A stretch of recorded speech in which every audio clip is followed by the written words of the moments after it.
Welcome to Overwatch Database and our weekly recap episode. Today we're going to be talking about week 2, going over some of our predictions that we made in the previous episode, and also predicting some games for week 3. So I want to start with this. Off the top of your head, Connor, best team in the Overwatch League through the first 2 weeks. For the first 2 weeks, well, it would depend. Are you talking about, how teams have done previously and going off of that, or going off of what we've seen over these past 2 weeks? I think just this season, just from what we've seen, just the first 2 weeks, the best team. Who just stands out to you as the best team?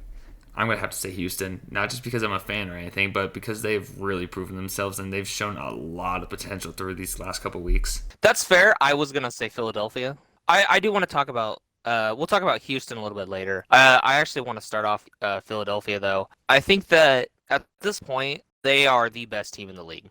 I think you can make arguments for Houston. They beat the Shock. They beat Dallas, who, despite being 2-2, seems really, really strong. But I think when you look at what the Fusion have done, I've been getting called a Fusion simp in the comments a little bit, and that's okay. Look, they're missing half their roster, and they still beat really quality teams. I mean, this week they beat Chengdu, and for a hot second, everybody thought Chengdu was the best team in the league, or at least in APAC. So I think it's time to. So I think it's time for, all the people doubting Philadelphia. You can put that aside. When this team gets EQO, Poco, Funny Astro, and all these guys, Shockwave, all these guys that are missing back, this is going to be hands down the best team in the league. It's not even going to be close, I don't think. I know in the past they've had like the best regular season record and choked in tournaments, but this season really does feel different. I'm not saying they're going to win the May Melee, but this team will win a tournament this year. This will be the year they finally do that. Because I know for you, Connor, you might not know this because you're just getting into Overwatch League this year, but Philadelphia has actually had like the best record in the league, like 2 of the 3 seasons, I believe, and they have never ever won a stage tournament or a championship. Not a single one of them.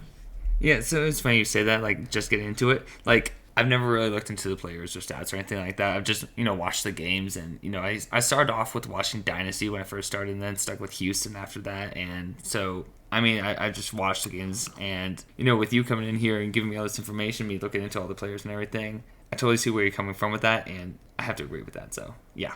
Yeah, well, it's also just like facts.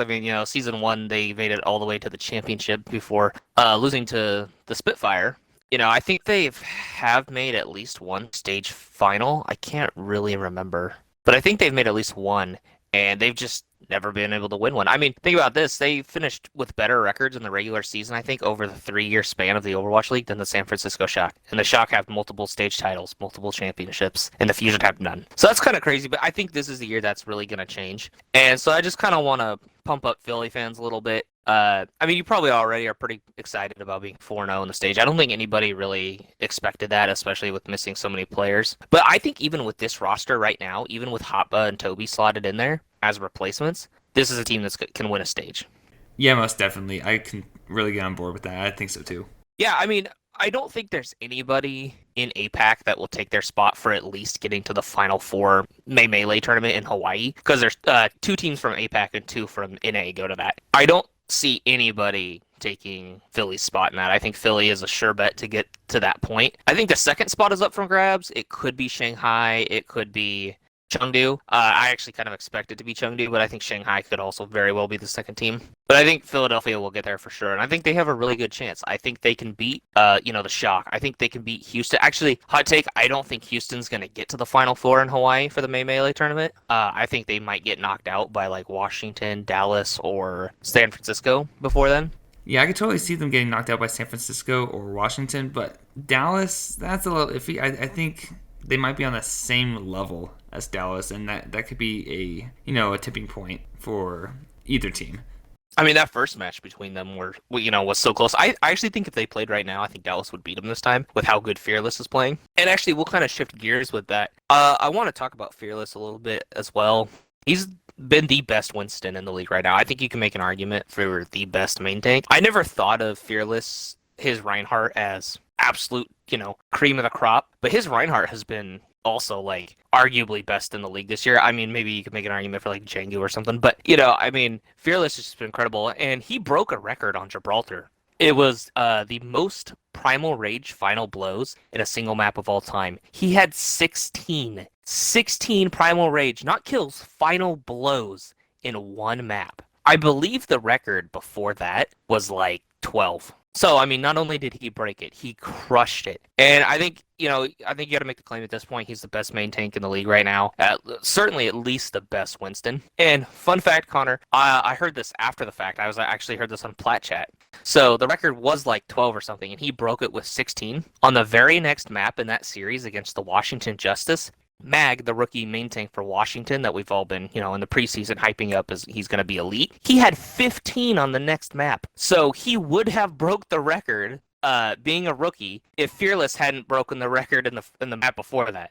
I mean, just think about that. The level of Winston play we're getting right now. Mag comes in as a rookie and has 15 Primal Rage final blows on a map, which would be the record, but Fearless said it, in the previous map. That's just incredible. That was an incredible game. Even though it was a 3-1, that was an incredible game. And I mean, Fearless is the best main tank right now. But how about Mag? I mean, literally would have broke a record if it hadn't been broken right before that. That's just incredible. And talking more about the Justice, they had a big debut week. I thought their win over Dallas was pretty good because I really think really highly of Dallas. Again, despite being 2-2, people might not think of them as like a top team in the Overwatch League. Don't be fooled by the 2-2 record. They are. They've had arguably the toughest schedule of anybody.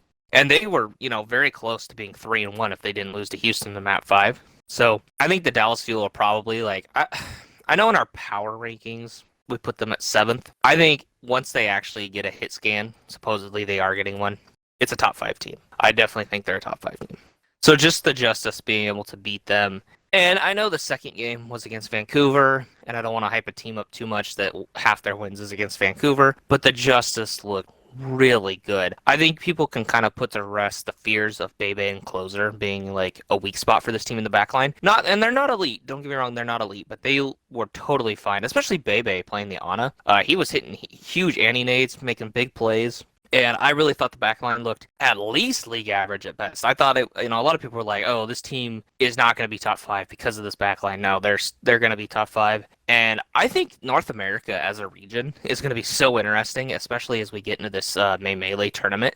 Who's going to be the 2 that gets in? You can make an argument that Dallas could be. Obviously, Houston, the Shock, and Washington are all really, really good teams. I mean, those are going to be absolute banger matchups. I'm super excited for them because all those teams in NA are really good. Even the Florida Mayhem, they looked a little sloppy, but they still started 2-0. They still look like a team that could maybe contend with the top. The Gladiators, if they qualify. So just so many good teams in North America. It's really exciting, actually. It feels so immensely wide open compared to previous years. And even though I feel like week 2, we had kind of like a down week in terms of close matches, because week 1 was just close match. We had reverse sweeps, Houston beating San Francisco. Week 2 was a lot of 3-0s, but kind of expect with this weekend, with, being the last weekend of qualifiers and getting in the knockouts, expect to have some really good close matches, map 5s, reverse sweeps. I think we'll see a lot more of that again. So like you said with the Mayhem, I mean, they did start off sloppy and they could pick it up, and we have seen that. But the thing is, if they keep doing that and they go sloppy in another match later on, they might get knocked out. And I really hope they don't do that because, they're a really good team. I think they just have some troubles here and there, and those little mistakes they have of, being sloppy, that can cost them an entire tournament, basically. Yeah, as for the Gladiators, I mean, I haven't seen many of their games, but, I think they have a really good chance on there. And like you said, with the whole back and forth and, like, just sweeping and everything like that. Honestly, that's been almost every single game I've watched. I haven't watched all of them, but I've watched most of them, and there's so much of that going on.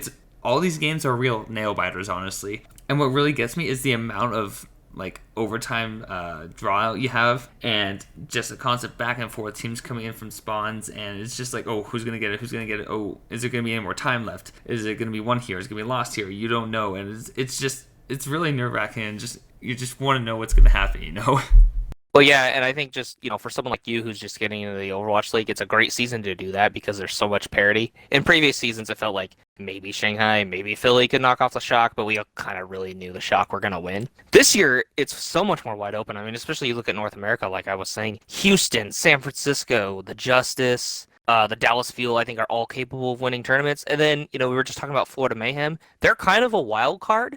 I think they have a lot of potential to be a top, 4 or 5 team. We don't really know yet. Obviously the Gladiators, they're kind of a weird case. Two really tough, first matches. They lost them both. And then they come out this week and they get two 3-0s, but it's against London and Boston. So we're not really sure. Like obviously they're way better than bottom teams, but they haven't beat a top team. So we're still kind of gauging them, but obviously they have the potential with the roster to be a top, 3-4 team.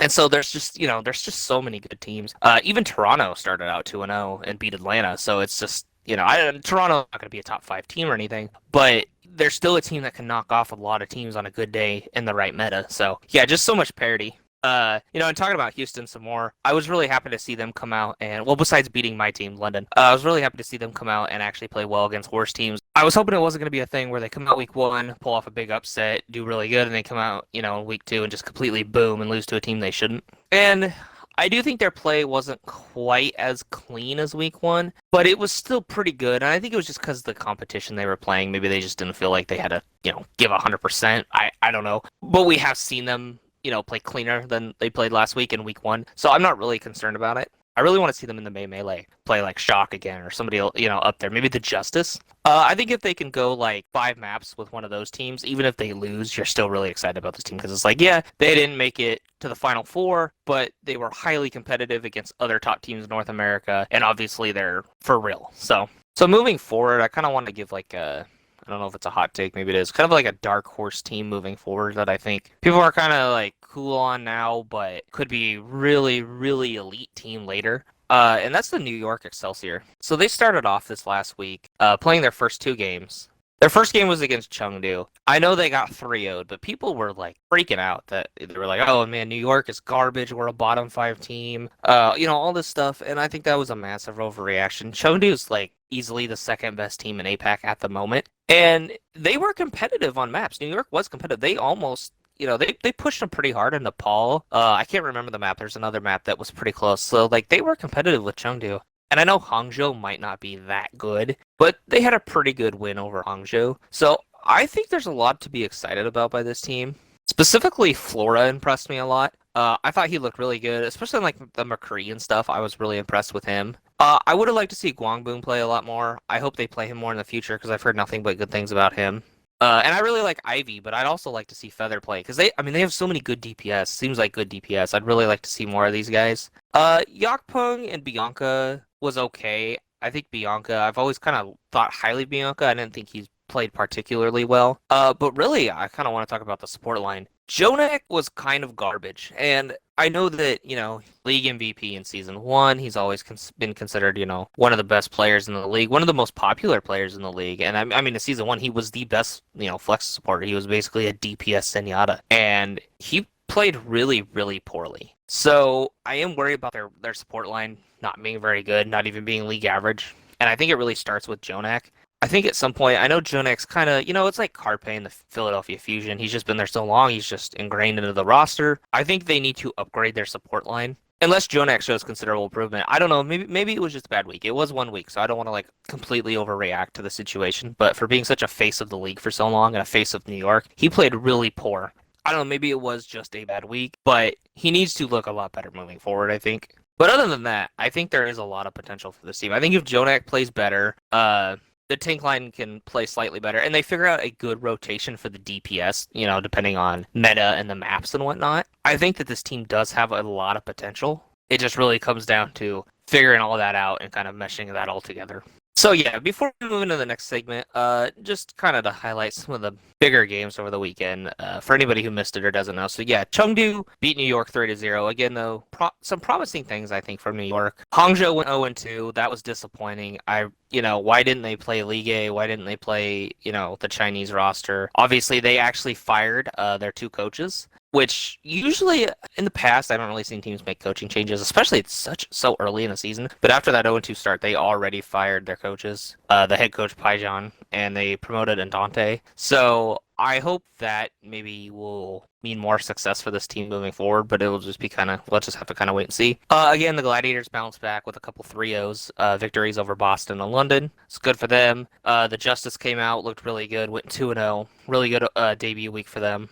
And then the big game that I was looking forward to was Philadelphia versus Chengdu in APAC. And Philadelphia beat Chengdu 3-1. kind of, I think, claiming, as I said before, the best team in the league, not only in APAC, but the whole league. So that was a good game. So kind of like a little recap of some of the games.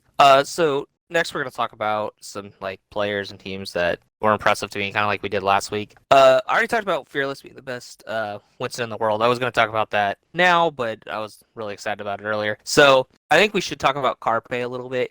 He had a pretty big moment in their match against, I don't remember if it was Chengdu or Hangzhou. I don't remember what match it was actually, but he reached 10,000 kills in the Overwatch League, which is a feat that only one other person has reached, and that's Prophet, who used to play for the London Spitfire, now plays for the Seoul Dynasty. I mean, that's an incredible feat, 10,000 kills. Because not only do you have to have a lot of longevity as a player, but you have to be at the top of your game the entire time. I mean, even before Overwatch League, he's been a top world-class player. I don't think you would ever consider him like the GOAT, but he's always been at the top level the entire time. And so that's an incredible feat. Him and Prophet, again, is the only two to ever do that. So I thought that was really cool to see. So last week I gave kind of a take as Happy being the front runner for MVP. Definitely an overreaction. No, don't get me wrong, he still played good in week 2 and everything, but I don't think he should be a front runner for MVP. That was kind of an overreaction to the week. So I do kind of want to talk about like some early MVP stuff again though. Personally, I think there's like 4 players that should be like talked about as the, top premier players for MVP right now. And you have to consider Fearless because he's had the best Winston in the league so far and helped really Dallas get to that 2-2 record. Carpe, I mean, he's been doing nothing but pounding for the Philadelphia Fusion. Even despite all the roster issues, he's been playing great and guided them to a 4-0 stage 1. I think Leave, the DPS for Chengdu, a lot of people might not, watch this guy play because he's in APAC and everybody's, in America sleeping at that time, but he is really, really good. In their first match of the year, Avril was doing the cast for it, and he said he thinks Leave is like arguably a top 5 DPS in the entire league or something like that. And at the time, I was like, no, that's not a good take, And it took me about 3 games to completely agree with him. Just watching him, the guy pounds. And then also, I think that the 4th person we got to talk about is Jengu. Jengu has been so good for Houston. Like, I thought the first week, I didn't think it was a fluke, but I wasn't really expecting him to keep it up. Oh my God. Some of those shatters against London were just disgusting. That one on Hanamura Point B, where they just speed boosted him past the other Reinhardt shield, and he landed like a 6-man or whatever. I mean, oh my gosh. It was just, the dude has been incredible. I mean, he's not just good on Reinhardt, but, other tanks as well. Like, I mean, of course, his Reinhardt's been great, as we've seen over the past couple, games there, and just amazing. But, there's other tanks he's been playing, and, I mean, he's great with those as well. Yeah, absolutely. I think even his Winston's been pretty good. So I think he has to be kind of in the MVP conversation, which brings me to the second thing is Rookie of the Year, like early Rookie of the Year frontrunners. It's nothing but main tanks for me, man. Like I think Jengu could literally win Rookie of the Year and MVP. I think if you were doing voting right now, I think he could have a chance to take both. But I don't have any DPS in my Rookie of the Year candidates so far. I only have 3 players, and none of them are DPS. They're all main tanks. Okay, so that should tell you something, because the main tank play has just been insane. I don't think we've ever seen anything quite like this. I mean, it's just the same thing there. Like, I have nothing new for DPS for coming from contenders, but dude, these tanks on multiple teams, they're just godly. Basically, they're coming in and just saving the team. Well, and it's not even that the DPS have been that bad. Assassin for Washington, I think, was kind of exciting. Flora for New York was exciting. There's obviously others I can't think of off the top of my head, but like there's been, really good looking DPS coming into the league. But it's just the fact that the main tanks have just been on another level. I mean, I've never seen main tank play like this ever in the Overwatch League. All 3 of my Rookie of the Year frontrunners are main tanks, and I have Mag for the Justice, only played 2 games, but he looked incredible. He looked like a veteran out there. He looked like he was cool, calm, collected, knew what he was doing. Gaga for the Chengdu Hunters has been really, really good. And then, like I said, Jengu for Houston. Those are my top 3 Rookie of the Year candidates. And maybe some more of the DPS will play their way into that. But just right now, it's been all about the main tanks. And then as far as Coach of the Year, right now, it's like 2 coaches, I think, honestly. I think there's only like 2 you would even consider right now. It's 9K for Philadelphia. again, I feel like I'm just beating a dead horse right now about it. But like half the roster missing. Incredible job he's done getting them to 4-0. And then Harsha and Junkbuck. I wish they could give it to two people. I don't know who technically the head coach is. I don't know if it's Harsha or Junkbuck. I think one's an assistant, but we're gonna put them both together for it because again, they came from they coached under Krusty for the Shock as assistants for I think like 2 years, and then they came over to Houston. I can't believe so many people were so down on them. Like, and that goes for myself included. I put them at like 17th or something stupidly ridiculous in my preseason power ranking. And for all the talk I did about coaching matters, I don't know why other people and myself put this team so low with Harsha and Junkbuck. Because they were highly thought of, but for some reason we did. And really, really boomed on that one because they've done an incredible job with this roster. Yeah, they have good players. Django and Piggy are really good. Juby is really good. And then the veterans they have, they're all good, but you can tell by the way they play how prepared they are and their coordination, and that all comes back to coaching. So I think they have just done an incredible job. Maybe you could like throw Rui in there, the head coach for Chengdu, but to me, like, these are the best two. And now let's talk about last week's predictions that you and I put out. I mean, you went, 3-2, and I went 4-1. I mean, that's only a one team difference there, but still, I got you. Yeah, man, I feel like a fool, even being a Spitfire fan for picking us over the Gladiators. I don't know what I was smoking. Or, I mean, not the Gladiators, Houston. I picked us over Houston. Still, though, I don't know what I was smoking. That was kind of stupid. So, yeah, the first match we predicted last week was Chengdu versus Philadelphia. Connor took Philadelphia. I took Chengdu, even though I kind of thought Philadelphia was maybe the best team in the league. I'm not really sure why I did that. I guess I thought they were pretty even. So obviously I got that one wrong. Washington versus Dallas. We both took Washington, and they ended up winning. We both took New York over Hangzhou, which ended up being the case. Again, I picked London over Houston. He picked Houston. Obviously, Houston won. And then Boston versus the Gladiators. I picked LA. For some reason, Connor picked Boston. I don't know. So You said pick one or something. I was like, okay. You were so close to having a perfect week. You should have had a perfect week. But yeah, so but why'd you pick London over Houston for that week? Why would you do that? because they were my team, and I didn't think we were gonna look like total dog crap in the first week. I didn't think Rippo Your was gonna supports, die though. first in every Yeah. fight. Yeah. Oh my lord. Oh, it was embarrassing. And I thought, being that it was like half the contenders roster, I thought they'd have a lot of synergy, and they looked like they had none. It was just, yeah. So, looking at this week's games, we're going to do 5 predictions again, as we did last week. The first game we're going to do is Paris versus Atlanta. And who do you have for that one? For that, I'm going to have to go with the Rain. Honestly, I just think their DPS is way better than Paris, and that's going to be the deciding factor there, and they got it. Yeah, I think that's actually like a really fair take. I think that it could be a close game. I wouldn't be okay, well no, I would be surprised if Paris wins. I wouldn't be surprised if it's a close game though. But I think Atlanta will win too. I'm gonna take Atlanta as well. I think that Atlanta, after starting 0-2 and having really high expectations, even though I'm not really high on this team, I think they're gonna really want to come out and prove this week that they are a good team. And I think this is actually like a bad time for Paris to play them. Paris didn't look completely terrible, as bad as I thought. I had them like 18th in my preseason ranking. I have them at 14th this week, and I think that they are a team with potential. But yeah, I expect Atlanta to beat them too. So the second game is the Seoul Dynasty versus New York Excelsior. This one was kind of hard for me because you never know when Seoul's just going to come out and completely just not show up. But I am going to take Seoul. And again, I wouldn't be surprised if it's a close game. I think New York could play them close if Seoul just doesn't show up, but I am going to take the Seoul Dynasty. Honestly, yeah, I'm going to go with Seoul there as well. I mean, they've been good for the past number of seasons anyways, but, sometimes they'll just, I don't know, flop every once in a while, and you don't know when that's going to happen, but, for the most part, they're sticking to being pretty well. So I'm going to go with Seoul as well. And then for game number 3, we have the San Francisco Shock versus Florida Mayhem. Who are you going to take for that one? Dude, I want to pick Mayhem, but I know Shock's better. But I know, I kind of want to as well. Like, do I take a risk for Mayhem there? I mean, with these few games we've seen from Shock, they don't seem to be putting up as much of a fight as they have in previous seasons. So I'm actually gonna have to go with Mayhem for this one. So I was considering. I agree with you about the Shock kind of looking iffy but again, it's only 2 games, so that's something we gotta consider. But yeah, I was kind of predict the upset. I wasn't going to, but you know what? I'll just throw myself off of that bridge with you, and I'll just take Florida too. I really think there is a world in where Florida wins this game. I think it depends a lot on the map pool and what kind of compositions they can run. But yeah, I just have a gut feeling about that game. I don't know why. So yeah, I'm actually gonna take Florida too. I think we're probably gonna both be exceptionally wrong, but never know. So what's the fourth game we have?